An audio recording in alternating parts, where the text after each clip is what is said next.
সাম্য শুধু একজন ছাত্রনেতা ছিলেন না, তিনি ছিলেন আমাদের কলেজ বিশ্ববিদ্যালয় জীবনের অনুপ্রেরণা, একজন সংগ্রামী সদা সক্রিয় তরুণ, যিনি গত জুলাইয়ের অভ্যুত্থানেও সাহসী ভূমিকা রেখেছিলেন। এই হত্যাকাণ্ড তাই ব্যক্তিগত শোক নয়, এটি আমাদের জুলাই অভ্যুত্থানের বুকে রক্তাক্ত এক আঘাত। গোটা ছাত্র সমাজ ও সচেতন নাগরিক সমাজ আজ শোকাহত, ক্ষুব্ধ এবং ক্ষোভে ফুঁসছে।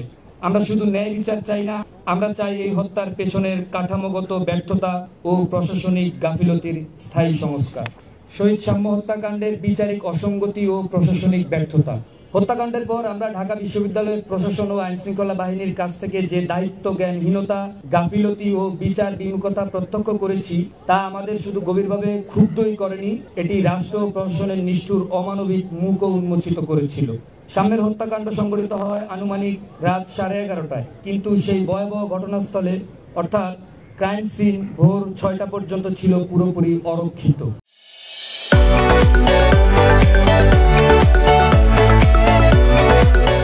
সেখানে উপস্থিত শিক্ষার্থীরা ক্রাইম সিন প্রোটেকশন করতে ইট দিয়ে রাখে ঘটনাস্থলের চারপাশে। পরবর্তীতে আইন শৃঙ্খলা বাহিনী সংরক্ষণের নামে যা করে তা ছিল নিছক প্রহসন, কয়েকটি ইট ফেলে দিয়ে টেকনিক্যাল প্রোটেকশনের অভিনয়। আধুনিক তদন্ত প্রক্রিয়া প্রাথমিক পর্যায়ে যে পেশাগত মান থাকা উচিত তা এখানে সম্পূর্ণভাবে অনুপস্থিত ছিল। এই অবহেলা যেন অবচেতনে সাগররুনি হত্যাকাণ্ডের স্মৃতি ফিরিয়ে আনে, যেখানে একইভাবে অপর্যাপ্ত তদন্ত ও সুরক্ষা ব্যবস্থার কারণে আজও বিচার অধরা।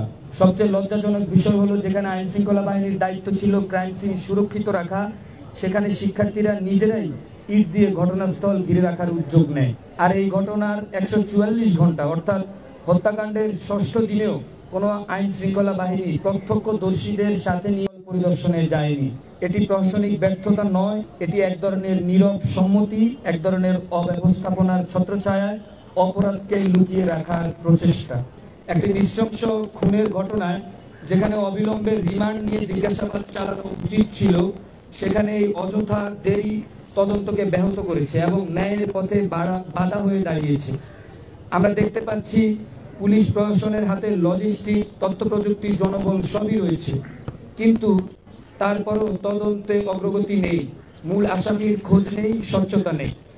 এর অর্থ একটাই, এই তদন্তকে প্রভাবিত করার চেষ্টা চলছে।